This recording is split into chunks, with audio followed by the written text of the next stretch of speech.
ప్రియులారా, బాగున్నారా? దేవుని వాక్యాన్ని క్రమంగా చదువుచున్నారా? ప్రార్థించుచున్నారా?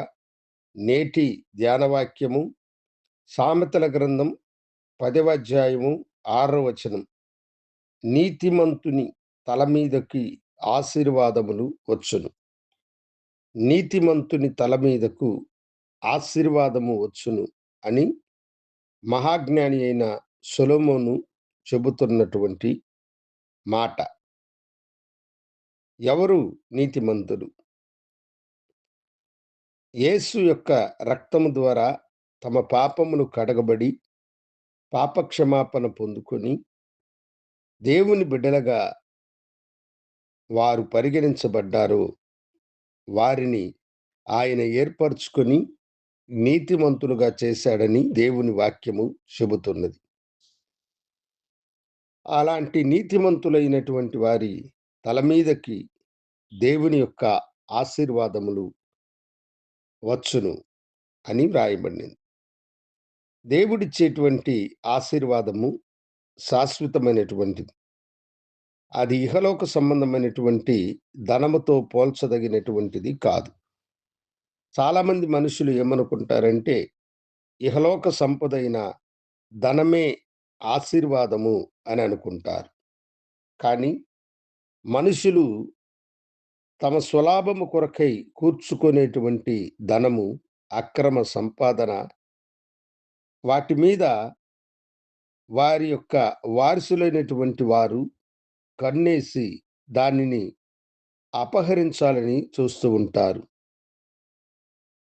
అందులో తండ్రి కుమారులైనా సరే, అన్నదమ్ములైనా సరే, వారి మధ్య విభేదాలు ఏర్పడి, ప్రేమ తరిగిపోయి, ధనమును బట్టి, ఆస్తిని బట్టి ఆ ప్రేమ ఉంటుంది. అయితే దేవుడిచ్చేటువంటి ఆశీర్వాదము అది ఇహలోకమునకును, పరమునకును సంబంధించినటువంటిది. అది శాశ్వతమైనటువంటిది.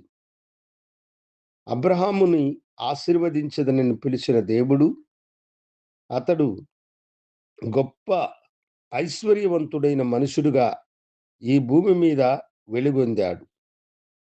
అతని తరువాత అతని కుమారుడైన ఇస్సాకుతో దేవుడు అదే వాగ్దానమును చేసినాడు. ఇస్సాకుకు దేవుడు తోడుగా ఉండి, అతడు వెళ్ళు ప్రతి స్థలముల యందు దేవుడు అతన్ని ఆశీర్వదించినాడు. అతని కుమారుడైనటువంటి యాకోబుతో కూడా దేవుడు అదే వాగ్దానమును చేసినాడు.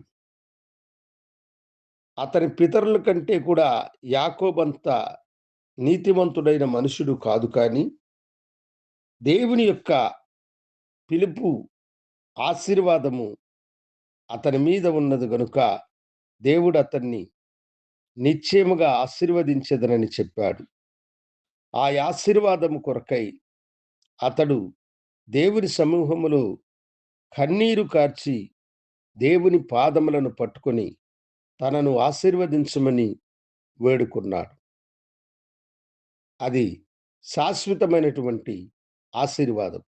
వారి తరతరములకు ఆ ఆశీర్వాదము వ్యాప్తి చెందడమే కాకుండా, పరలోక సంబంధమైన అనేకమైన దీవెనలు, ఆశీర్వాదములు వారికి కలిగినట్లుగానే దేవుడు నీతిమంతులైన మీ తల మీదకు కూడా ఆ ఆశీర్వాదములను అనుగ్రహించును. అవును దేవుని బిడ్డ, లోక సంబంధమైనటువంటి వాటి వైపు నీ దృష్టి ఉంటే, ప్రభువా, ఇహ సంబంధమైనటువంటి దాని మీద కాదు, పరసంబంధమైనటువంటి ఆశీర్వాదాలు నాకు అనుగ్రహించండి అని మీరు అడిగినప్పుడు, ఈ లోకంలోను మీరు ఆశీర్వాదముగా జీవించెదరు. పరలోకపు మహిమాశీర్వాదములు దేవుడు మీకు అనుగ్రహించును. అట్టి కృపచేత దేవుడు మిమ్మలను దీవించునట్లు ప్రార్థించుదాం. గనుడా, పరిశుద్ధుడా, నీతిమంతుని తల మీదకి ఆశీర్వాదము వచ్చునని వాగ్దానం చేస్తే, నీ బిడ్డలకు అలాంటి ఆశీర్వాదమును అనుగ్రహించి దీవించమని యేసు నామమున అడిగి వేడుకొనుచున్నాము తండ్రి. ఆమేన్. శుభోదయం. ప్రభు మిమ్మలను దీవించునుగాక.